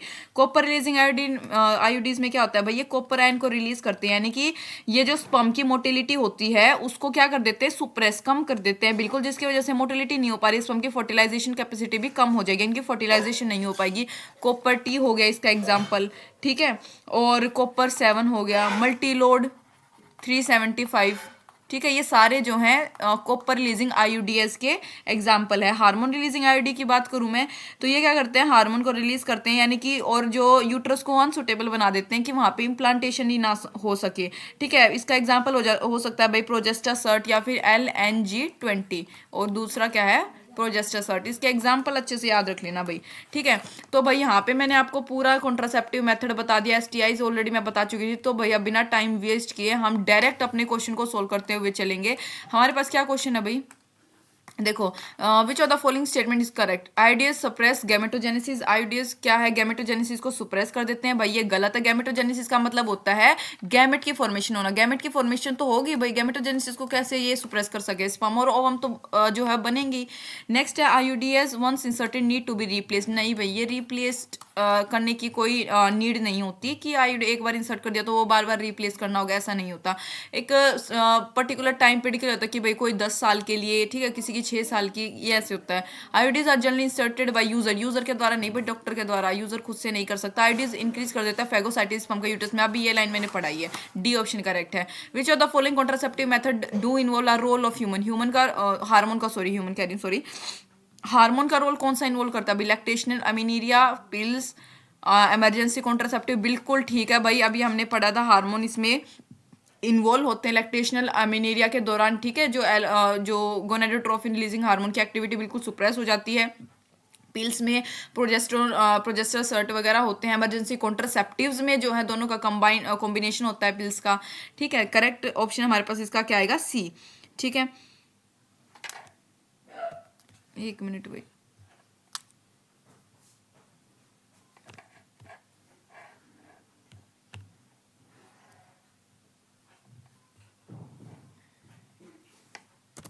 नेक्स्ट क्वेश्चन की बात करेंगे भाई, fourth question, select the hormone releasing intrauterine device select करना है भाई। मैंने आपको बोला था कि एग्जांपल इसमें आप अच्छे से याद रख लेना। तो वोल्ट्स और LNG-20 तो नहीं है, वोल्ट्स तो भाई वो है अपना बैरियर मेथड। ठीक है, मल्टीलोड 375 और प्रोजेस्टर्ट, ये भी हार्मोन रिलीजिंग नहीं है। ये कौन से हैं, वो वाले हैं, ये कौन से थे, कॉपर रिलीजिंग। प्रोजेस्टासर्ट और LNG प्रोजेस्ट, ये ठीक है भाई, हार्मोन रिलीजिंग प्रोजेस्टासर्ट है और LNG-20 है। लिपिज लूप तो भाई वो पहली वाली है, नॉन मेडिकेटेड। और मल्टीलोड कौन सी है, मल्टीलोड वो है अपनी, क्या बोलते हैं उसको, कॉपर रिलीजिंग आईयूडी। ठीक है, कॉन्ट्रासेप्टिव सहेली, यहाँ पे फिफ्थ क्वेश्चन में आपसे पूछा गया भाई कॉन्ट्रासेप्टिव। मैंने आपको बोला था कि कोई ये सहेली के ऊपर क्वेश्चन आ सकता है, काफी जो है इंपॉर्टेंट क्वेश्चन है। तो block oestrogen receptor in the uterus, बिल्कुल ये लाइन मैंने आपको पढ़ाई थी। ठीक है, इंप्लांट नहीं हो सकती, ये लाइन मैंने आपको लिखवाई थी बल्कि भाई। ठीक है, आपको याद होगा, सहेली वर्ल्ड की पहली और इकलौती ओरल नॉन स्टीरॉयडल कॉन्ट्रासेप्टिव पिल है। ठीक है, वंस अ वीक पील है ये। इसकी जो फंक्शनिंग है वो किसी ऊपर बेस्ड होती है, सेलेक्टिव एस्ट्रोजन रिसेप्टर के ऊपर। ठीक है, और ये एग को इम्प्लांट नहीं होने देती। नेक्स्ट है भाई, फंक्शन बताना है कॉपर आयंस का इन कॉपर आयंस का जो है कॉपर रिलीजिंग आयोडीन में क्या फंक्शन है ये बताना है। तो भाई इनिबिट नहीं, ये तो जिक्र था ही नहीं, यूट्रस को इम्प्लांटेशन के लिए नहीं, ये कर देते हैं सुप्रेस स्पर्म मोटिलिटी को और फर्टिलाइजिंग कैपेसिटी। ये लाइन मैंने लिखवाई थी भाई। अब देखो बार बार मैंने पूरा डिटेल में आपको बता चुकी हूँ। मेरे ख्याल से हमने 50 मिनट जो है ये चैप्टर को समझने में लगा दिया है ये 2 क्वेश्चन में। तो अब डायरेक्ट हम क्वेश्चन करेंगे। अमीनियो सेंटेसिस के केस में भी 14 फॉलोइंग स्टेटमेंट कौन सी स्टेटमेंट इनकरेक्ट है ये बताना है। तो देखो it is usually done when बिल्कुल ठीक है भाई। ये इस वीक के दौरान ही अमीनियो सेंटेसिस क्या होता है भाई। अमीनियो सेंटेसिस का मतलब होता है जो लिंग जांच, आप जिसको हम भारत में लिंग जांच बोल सकते हैं, ठीक है। यानी कि और बेसिकली मैं बताऊं हमारे इंडिया में अब ये बैन हो चुका है, ठीक है। अमीनियो सेंटेसिस को बैन कर रखा है क्योंकि लोग जो है भारत के बहुत ही गलत जो है काम के लिए इसका इस्तेमाल करते हैं कि भाई अगर लिंग अपना ये लड़की है तो उसको पेट में ही मरवा देते हैं, ठीक है। उनको सिर्फ लड़का चाहिए होता है भाई, ठीक है। जबकि मैं अगर बताऊं अमीनियो सेंटेसिस एक बहुत अच्छा मेथड है, जैसे अपना फॉरेन वगैरह में काफ़ी अच्छा चलन है इसका कि भाई कोई जेनेटिक डिसऑर्डर ना हो फीटस को, ठीक है, और कोई बीमारी ना हो जिससे कि भाई वो पैदा होने के बाद सफर ही करे। अगर ऐसा कुछ होता है, मतलब इस चीज़ की कोई पुष्टि हो जाती है, तो वहीं पे जो है उस प्रेगनेंसी को रोक दिया जाता है। इस चीज़ के लिए काफ़ी हेल्पफुल है। लेकिन इंडिया में जो है इसके बहुत गलत तरीके से इस्तेमाल करने की वजह से सरकार ने जो है इसको बैन किया है, क्योंकि भारत के लोगों में समझ की कमी है, ठीक है। जो ये ऐसे काम करते हैं भाई। It is use for parental sex determination, parental sex determination के लिए इसका यूज़ होता है भाई, बिल्कुल ठीक है ये भी। It can be use for बिल्कुल। डाउन सिंड्रोम क्या होता है भाई, एक ये होता है ये अपना जेनेटिक डिसऑर्डर आप इसको बोल सकते हो, जिसमें कि डाउन सिंड्रोम वाले बच्चे में क्या होता है भाई, उनका मेंटली जो उनका विकास होना चाहिए, बौद्धिक विकास, वो नहीं हो पाता। थोड़े से मतलब ऐसे ही मतलब ग्रोथ स्टंटेड होती है, ठीक है। हाथ पैर बड़े छोटे कैसे भी होंगे, मतलब डाउन सिंड्रोम के कुछ सिम्टम्स होते हैं। ये हम पढ़ेंगे चैप्टर में। एक चैप्टर हमारे पास आएगा बायो में, ठीक है, वहाँ पे देखेंगे, 12th की बायोलॉजी में है। यूज फॉर क्लेफ्ट पैलेट, गलत है भाई। क्लेफ्ट पैलेट की डिटेक्टेशन में इसका यूज नहीं किया जाता। अमीनो सेंटेसिस जिसको हम रेफर करते हैं अमनियोटिक फ्लूइड टेस्ट या फिर AFT इसको बोल सकते हैं। ये एक मेडिकल प्रोसीजर होता है भाई जिसको parental diagnosis of chromosomal abnormality, कोई भी क्रोमोसोमल एबनॉर्मलिटी हो गई या फीटल को कोई इन्फेक्शन है भाई, फीटल यानी बच्चे का इन्फेक्शन, सेक्स डिटर्मिनेशन यानी कि लड़का है लड़की है इसकी जांच के लिए, जिसमें कि एक स्मॉल अमाउंट एमनियोटिक फ्लूइड का लिया जाता है, जिसमें क्या होता है फीटल के टिश्यूज होते हैं। फिर उसको जो है एमनियोटिक सेक्स से सैंपल किया जाता है। क्लेफ्ट पैलेट क्या होता है, एक डेवलपमेंटल एबनॉर्मेलिटी होता है जो सिर्फ और सिर्फ सोनोग्राफी के थ्रू भाई डिटेक्ट हो सकता है, ठीक है। तो ये हमारे पास क्या है, इसका इनकरेक्ट स्टेटमेंट है। Which of the following approaches does not give the defined action of contraceptive, इनमें से कौन सा जो है डिफाइंड एक्शन कॉन्ट्रासेप्टिव का बेसिकली इनकरेक्ट मैच बताना है। इसमें कौन सा होगा, देखो बैरियर मेथड बिल्कुल ठीक है, प्रिवेंट ये ठीक है, इंटरफेगोसाइटिस बिल्कुल ठीक है भाई, पढ़ के आए। हार्मोन कॉन्ट्रासेप्टिव रिटार्ड बिल्कुल ठीक है भाई। वैसेक्टोमी नहीं भाई, स्पर्मेटोजेनेसिस स्पर्म की तो होती है भाई, स्पर्म की फॉर्मेशन तो होती है वैसेक्टोमी में। वैसेक्टोमी एक सर्जिकल प्रोसेस है भाई, मैंने बताया था मेल स्टेरिलाइजेशन का, या फिर इसको आप बोल सकते हो परमानेंट कॉन्ट्रासेप्शन, क्योंकि इसकी कोई रिवर्सिबिलिटी है ही नहीं। इस प्रोसीजर के दौरान जो मेल की वास्ट रेफरेंस है उसको जो है काट के मतलब टाई या फिर सील कर दिया जाता है एक मैनर में कि वो स्पर्म को जो इजैकुलेट ही नहीं कर पाते, ठीक है। देर बाय वो क्या करते हैं, फर्टिलाइजेशन को प्रिवेंट करते हैं। Hysterectomy is a surgical removal of, hysterectomy एक सर्जिकल रिमूवल है किसका भाई, हिस्टेक्टोमी में क्या होता है, यूट्रस याद रखोगे। हिस्टेक्टोमी एक सर्जरी है जिसमें कि वुमन के यूट्रस को रिमूव कर दिया जाता है। इट इज ये यूट्राइन फाइब्रोइड्स किसी को हो जाए ना, मतलब यूट्राइन ये क्या बोलते हैं उसको लोकल लैंग्वेज में, रिसोली वगैरह जिसको बोल सकते हैं, और जो कैंसर होता है यूट्राइन जोन में, तो उस दौरान जो है यूट्रस को, उनके गर्भाशय को, फीमेल के गर्भाशय को निकाल दिया जाता है, ठीक है। यूट्राइन फाइब्रोइड्स क्या होते हैं, नॉन कैंसरियस ग्रोथ होती है यूट्रस में, जो कि कब डेवलप होती है, ड्यूरिंग अ वुमेन्स, जब उनके चाइल्ड बीयरिंग ईयर्स चल रहे हैं वुमन के, यानी कि जिस दौरान वो क्या कर सके, बच्चे को पैदा कर सके और उसको इम्प्लांट कर सके, उस दौरान ये होते हैं क्या, यूट्राइन फाइब्रोइड्स। ट्यूबेक्टोमी एक मेथड है स्टेरिलाइजेशन का, इन विच भाई मेरे को बार बार बताने की जरूरत नहीं, मैंने बहुत डिटेल में आपको ये बताया था। तो सी ऑप्शन इसका करेक्ट, सी नहीं सॉरी, ये तो वैसेक्टोमी हो गया, ये अपना फीमेल में होती है, तो ट्यूबेक्टोमी क्या करेक्ट ऑप्शन होगा, फेलोपियन ट्यूब वाला, ये होता है मेल में, ठीक है, जिसको बोलते हैं वैसेक्टोमी। नेक्स्ट है भाई विच of the following is a hormone releasing, कौन सा हार्मोन रिलीजिंग आईओडी है भाई, ये बताना है। हार्मोन रिलीजिंग आईओडी मैंने बोला था इनके एग्जांपल इंपॉर्टेंट याद रखोगे, LNG20 भाई याद रखना अब आपको खुद से। नेक्स्ट है which of the following can not be detected in developing foetus by amniocentesis के द्वारा, इनमें से कौन सा डिटेक्ट नहीं कर सकते, तो भाई करेक्ट ऑप्शन का जॉन्डिस है। देखो सेक्स डिटरमाइन कर सकते हैं, डाउन सिंड्रोम कर सकते हैं, क्लीन फेंटर, ये क्या होते हैं भाई, क्रोमोसोमल एबनॉर्मलिटी की वजह से होते हैं, ठीक है, जेनेटिक डिसऑर्डर होते हैं ये। जॉन्डिस को नहीं कर सकते भाई, जॉन्डिस जो है डेवलपिंग फीटस का हम अम्यूनियोसेंटेसिस से डिटेक्ट नहीं कर सकते। ये एक फीटल सेक्स डिटर्मिनेशन टेस्ट होता है जो सिर्फ क्रोमोसोमल पैटर्न के ऊपर डिपेंड होता है, उसके अम्नियोटिक फ्लूइड पे, ठीक है। तो ये जो है अब लीगली बैन है इंडिया में, जैसे मैंने आपको बता दिया। अब ये मतलब इसके ऊपर रोकथाम लगा रखी है, हालांकि कुछ डॉक्टर नीचे नीचे ये काम करते हैं इलीगली, जो कि काफी गलत है भाई। One of the legal method of birth control is, birth control का one of the legal method कौन सा है भाई, ये बताना है।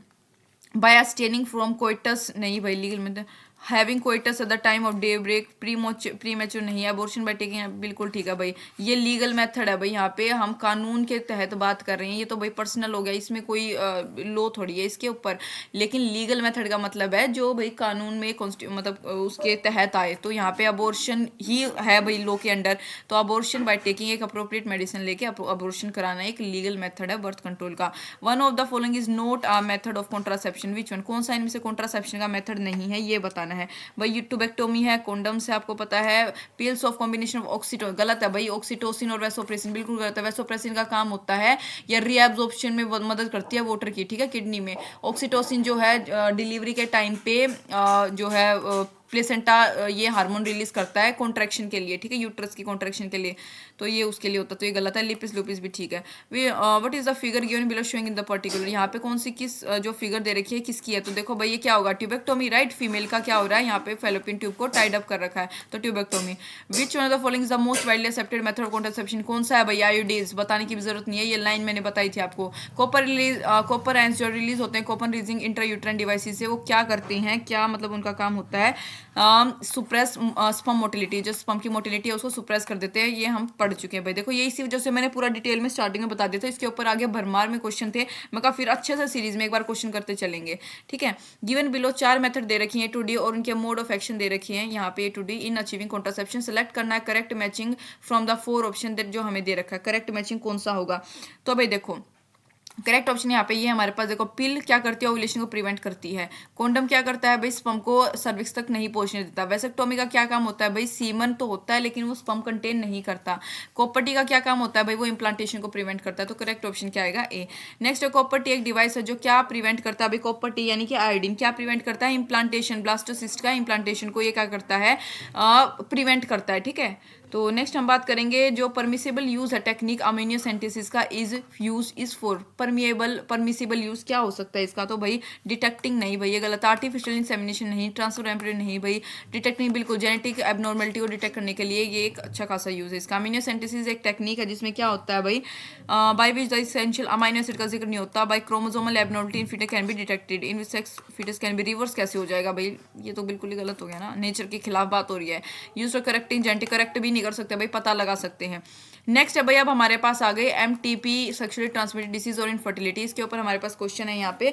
इन which of the following technique the embryos are transfer to assist those females who can not conceive. अब भाई मैं यहाँ पे आपको इनफर्टिलिटी के बारे में बताऊंगी, जैसा ये लास्ट टॉपिक हमारे इस चैप्टर का रह गया जो मैंने जिसके बारे में आप बात करूंगी, फिर पूरा चैप्टर जो है आप कह सकते हो कि मैं यहाँ पे कवर हो जाएगा हमारा, ठीक है।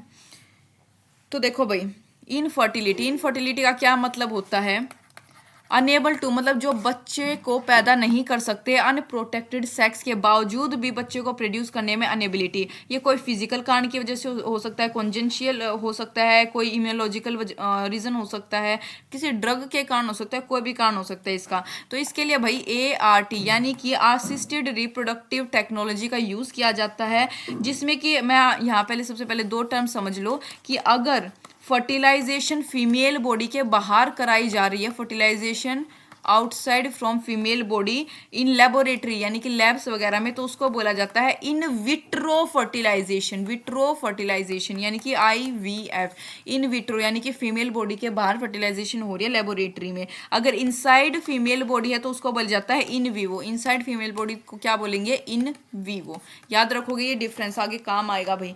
फिर हमारे पास आता है भाई इसमें टेस्ट ट्यूब बेबी प्रोग्राम, ठीक है, ये एक इन विट्रो प्रोग्राम है यानी फीमेल बॉडी के बाहर जो होता है, ठीक है। टेस्ट ट्यूब बेबी प्रोग्राम, इसमें क्या होता है भाई, कोई मतलब ओवा या ओवम जिसको आप बोल सकते हो, या तो वाइफ से या फिर डोनर से, ठीक है। और स्पर्म जो है ये भी सेम हस्बैंड से या फिर भाई किसी भी डोनर से लिया जाता है। इन दोनों को कलेक्ट करके कलेक्ट और इंड्यूस करके आपको होता है ओवम और स्पर्म मिलेंगे तो क्या बनेगा, जायगोट बना लिया जाता है साइमुलेटेड कंडीशन के अंदर, कहाँ पे, लेबोरेटरीज में। उसके बाद ये स्पर्म और ओवा जो है ये टेस्ट ट्यूब में फर्टिलाइज होते हैं, और फर्टिलाइजेशन के बाद जो एम्ब्रियो बनता है, ऑब्वियसली भाई जायगोट बन गया, जायगोट की फर्टिलाइजेशन होगी, उसके बाद एम्ब्रियो बनेगा, उस एम्ब्रियो को फीमेल बॉडी में ट्रांसफर कर दिया जाता है ताकि वहां पे फर्टिलाइजेशन हो सके और टेस्ट ट्यूब और डेवलपमेंट बॉडी में हो जाए। ठीक है भाई, अगर ये चीज याद रखनी है, अगर 8 ब्लास्टोमर का एम्ब्रियो या जायगोट है, 8 ब्लास्टोमर एम्ब्रियो या जायगोट, तो वो जो फेलोपियन ट्यूब होती है उसमें उसको जो है डाला जाता है भाई, किसमें, फेलोपियन ट्यूब में। ठीक है, फेलोपियन ट्यूब में जो है ट्रांसफर, फेलोपियन ट्यूब जो होती है फीमेल बॉडी की, उसमें ट्रांसफर किया जाता है अगर 8 ब्लास्टोमर का एम्ब्रियो जायगोट, जिसको बोला जाता है जिफ्ट, यानी कि जिफ्ट याद रखोगे, जायगोट इंट्रा फेलोपियन ट्रांसफर। अगर 8 ब्लास्टोमर से ज्यादा है, मोर देन 8 ब्लास्टोमर, तो उसको यूट्रस में जो है क्या किया जाता है, ट्रांसफर किया जाता है, जिसको बोलते हैं IUT, यानी कि इंट्रा यूट्राइन ट्रांसफर, जिसको हम बोल सकते हैं। नेक्स्ट मैं बात करूंगी आर्टिफिशियल इंसेमिनेशन की। आर्टिफिशियल इंसेमिनेशन में क्या होता है भाई, ये इन विवो है, यानी कि इनसाइड फीमेल बॉडी। इसमें जो मेल होता है जो कि इंसेमिनेट नहीं कर पाता भाई अच्छे से सीमन को वजाना में, या फिर जिसका स्पर्म काउंट बहुत कम होता है, आपको पता है कि स्पर्म काउंट कितना 300 से 500 मिलियन होना चाहिए एक अच्छे खासे हेल्दी मैन का, जिसका स्पर्म काउंट लो होता है, जो इजैकुलेट नहीं कर पाता, उसका सीमन आर्टिफिशियली वजाइना के अंदर जो है, जो वजाइना या फिर यूट्रस जो होता है फीमेल का, उसके अंदर उसको इंसेमिनेट कर दिया जाता है। ठीक है, इस मतलब किस मेथड में, आर्टिफिशियल इंसेमिनेशन के दौरान। यूट्रस में करेंगे तो, यूट्रस में अगर करे फीमेल की तो उसको बोलते हैं IUI, यानी कि इंट्रा यूट्राइन इंसेमिनेशन। ठीक है, IUI लो स्पर्म काउंट के दौरान किया जाता है। नेक्स्ट होता है भाई थर्ड मेथड ICSI, यानी कि ये इन विट्रो होता है भाई, outside the female body, intra cytoplasmic sperm injection इसको बोल सकते हैं। इसमें क्या करते हैं, ओवम को कलेक्ट किया जाता है और स्पर्म को जो है इंजेक्ट कर दिया जाता है उस ओवम में, ठीक है, लेबोरेटरी में, एक माइक्रो नीडल के द्वारा। उसके बाद जो जो ओवम होता है उसके बाहर क्या होती है, जोना पेनिसुडा लेयर होती है भाई, जोना पेनिसुडा लेयर को पंक्चर करते हुए उस नीडल के थ्रू उस स्पर्म को ओवम के अंदर वो कर दिया जाता है, इंजेक्ट कर दिया जाता है, और फर्टिलाइजेशन के बाद जो एम्ब्रियो है उसको फीमेल बॉडी में ट्रांसफर कर देते हैं। नेक्स्ट हमारे पास आता है भाई गिफ्ट। ठीक है, एक गिफ्ट था वो भाई baby test tube baby programme में था, इसमें ये होता है भाई इन विवो, यानी कि इनसाइड फीमेल बॉडी, मतलब कि गैमेट इंट्रा फेलोपियन ट्यूब आप इसको बोल सकते हो। इसमें क्या होता है भाई, वो फीमेल जो ओवम को प्रोड्यूस नहीं कर सकती या फिर एक सूटेबल इन्वायरमेंट बच्चे के डेवलपमेंट को नहीं दे सकती है अपने वोम के अंदर, उस कंडीशन में ओवम को कलेक्ट किया जाता है किसी भी डोनर फीमेल से और उसको ट्रांसफर कर दिया जाता है कि वो जो दूसरी फीमेल है उसकी फेलोपियन ट्यूब में। उसके बाद वहाँ पे फर्टिलाइजेशन और डेवलपमेंट हो जाती है। ठीक है भाई, MTP क्या होता है, MTP का मतलब होता है मेडिकल टर्मिनेशन ऑफ प्रेगनेंसी, यानी कि इंड्यूस्ड अबॉर्शन इसको बोल सकते हैं, या जो अपनी मर्जी से अबॉर्शन हो उसको बोलते हैं MTP। ठीक है, ये वॉलंटरी होता है, यानी कि अपनी मर्जी से इंटेंशनल टर्मिनेशन होता है प्रेगनेंसी का फुल टर्म से पहले। नियरली 45 to 50 मिलियन MTP जो है इन अ ईयर ऑफ, मतलब पूरे विश्व में 45 से 50 मिलियन MTP एक साल के अंदर हो जाता है। गवर्नमेंट ऑफ इंडिया ने इसको लीगलाइज किया था 1971 में। ठीक है, MTP सेफ होता है फर्स्ट ट्राइमेस्टर के दौरान, यानी कि 12 वीक्स के दौरान जो इसको सेफ माना जाता है। रीजन क्या क्या हो सकते हैं भाई, MTP की भी अनवांटेड प्रेगनेंसी होगी वो नहीं चाहिए, रेप के केस में हो सकता है, जहाँ पे अगर प्रेगनेंसी कंटिन्यू की जाए किसी भी मदर या बच्चे की जान को खतरा हो जाएगा, वहाँ पे भी MTP का वो जो है क्या लिया जाता है, रास्ता अपनाया जाता है। कोई जेनेटिक डिसऑर्डर की पुष्टि हुई है भाई फीटस में, तब MTP कर लिया जाता है। ठीक है, तो भाई ये सारा जो है कंसेप्ट था किसका, इससे MTP सेक्सुअली ट्रांसमिटेड डिसीज और इनफर्टिलिटी से रिलेटेड मैं आपको सारी बातें बता सकती हूँ भाई। आप डायरेक्ट सीधा क्वेश्चन सोल्व करते चलेंगे। In which of the following technique, जो एम्ब्रियो उसको ट्रांसफर किया जाता है टू असिस्ट दोस्त जो कंसीव नहीं कर सकते, अभी मैंने आपको ये बताया था, तो कौन सा करेक्ट ऑप्शन होगा भाई, जिफ्ट और IUT। ठीक है, ऑप्शन डी इसमें हमारे पास करेक्ट था। आपको अगर अभी भी समझ नहीं आया तो आप वापस पीछे जाके सारा अच्छे से समझ सकते हो। विच of the following sexually transmitted disease do not specifically affect, को रिप्रोडक्टिव ऑर्गन को कौन सा जो ऐसा स्पेसिफिकली अफेक्ट नहीं करते वो बताना है। करेक्ट ऑप्शन है भाई एड्स और हेपेटाइटिस डी है। ठीक है। देखो एड्स और हेपेटाइटिस बी क्या होते हैं, सेक्सुअली ट्रांसमिटेड इन्फेक्शन होते हैं। हावेवर ये कभी भी जो है स्पेसिफिकली रिप्रोडक्टिव ट्रैक्ट को ऑर्गन को अफेक्ट नहीं करते। एड्स एक HIV इन्फेक्शन है जो इम्यून सिस्टम को अफेक्ट करता है। भाई ये हमारे ह्यूमन हेल्थ एंड डिसीज वाला चैप्टर, वहाँ पे एड्स के बारे में डिटेल में हम पढ़ते हैं, ठीक है। और जो मतलब इम्यून सिस्टम को इतना कमजोर कर देता है कि कोई भी बीमारी आसानी से उस इंसान को हो सकती है। हेपेटाइटिस बी एक वायरल इन्फेक्शन होता है जो लीवर को अफेक्ट करता है, और एक्यूट और क्रोनिक यानी कि लॉन्ग टर्म और शॉर्ट टर्म दोनों प्रकार की बीमारियां हो सकती है उसकी वजह से, ठीक है भाई। तो ये एड्स और हेपेटाइटिस भी आएगा। विच of the following sexually transmitted disease not completely, कौन सी क्योरेबल नहीं है, तो कौन सी क्योरेबल नहीं है भाई, इसमें हमारे पास 24th में सी जेनाइटल हर्पीज जो है इज नॉट कंप्लीटली क्योरेबल नहीं है। ये जो है दो टाइप के वायरस की जैसे होती है भाई, एक होता है हर्पीज सिंप्लेक्स वायरस टाइप 1 और एक होता है ये herpes simplex virus type 2। At present इसका कोई टाइप 2 हर्पीज का कोई क्योर नहीं है। अदर नॉन क्योरेबल STIs और जो होते हैं हेपेटाइटिस बी और एड्स का तो आपको पता ही, इनका भी क्योर नहीं है। नेक्स्ट है, अगर in a couple where male is having very low sperm count, जिसका टेक्निक कौन सी टेक्निक का यूज किया जाएगा, अभी मैंने आपको बताया था भाई artificial insemination. Ectopic pregnancy are refer to as, ectopic pregnancy क्या होती है, मैंने आपको स्टार्टिंग में ये एक्टोपिक प्रेगनेंसी का बता दिया था। Embryo at site other than, implantation होना किसका, एम्ब्रियो का at site other than uterus के अलावा कहीं पे भी अगर इम्प्लांटेशन हो रहा है एम्ब्रियो का, उसको बोलते हैं एक्टोपिक प्रेगनेंसी, जैसे कि फेलोपियन ट्यूब में हो जाता है, ठीक है। नेक्स्ट हमारे पास है भाई एक childless couple can be assisted to have a child through technique gift, जो मैं बताया gamete intrafallopian transfer. Full form बताने इसका चाहिए, मैंने फुल फॉर्म 7 महीना बता दिया आपको, तो भाई क्या आएगा, gamete intrafallopian transfer, that's it. Assisted reproductive technology IVF, यानी कि IVF क्या इन्वॉल्व करता है ये बताना भाई, ओवम इंटू ओवम नहीं भाई, जाइगोट होगा फेलोपियन ट्यूब में, करेक्ट ऑप्शन क्या आएगा, जाइगोट, ठीक है। 8 के 7 वैसे गलत हो गया, जाइगोट को यूट्रस में नहीं भाई। आर्टिफिशियल इंसेमिनेशन का मतलब बताना क्या होगा, transfer of sperm husband to a test tube नहीं भाई, आर्टिफिशियल इंट्रोडक्शन ऑफ स्पर्म बिल्कुल ठीक है भाई, artificial insemination. Which one of the following statement is correct regarding sexual transmitted disease के रिगार्डिंग करेक्ट स्टेटमेंट बतानी कौन सी होगी, the chance of a 5 year boy contacting STD are very low, यहाँ पे क्या है इस करेक्ट, बिल्कुल ठीक है भाई। May contact syphilis by sharing milk, बिल्कुल ठीक है, ये गलत है भाई, शेयरिंग मिल्क नहीं, मिल्क का क्या शेयर होना भाई, ब्लड वगैरह का। हीमोफीलिया कोई STD नहीं है। Genital herpes sickle cell anaemia both are STD, ये भी गलत है। जेनेटल हर्पीज तो होता है, सिकल सेल एनीमिया नहीं होती, ठीक है।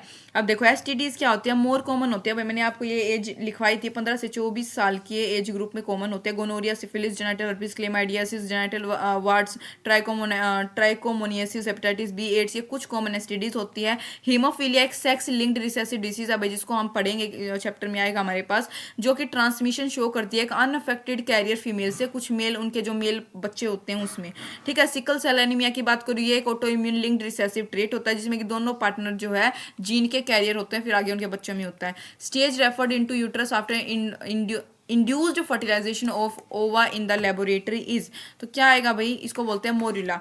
देखो इंट्रा यूट्राइन ट्रांसफर में एम्ब्रियो जो है मोर देन 8 ब्लास्टोमर स्टेज से जब ऊपर चला जाए तो उसको क्या बोलते हैं भाई, मोरिला बोलते हैं, जिसका ट्रांसफर कहाँ पे होता है, यूट्रस में किया जाता है, ठीक है भाई, याद रखोगे इसको।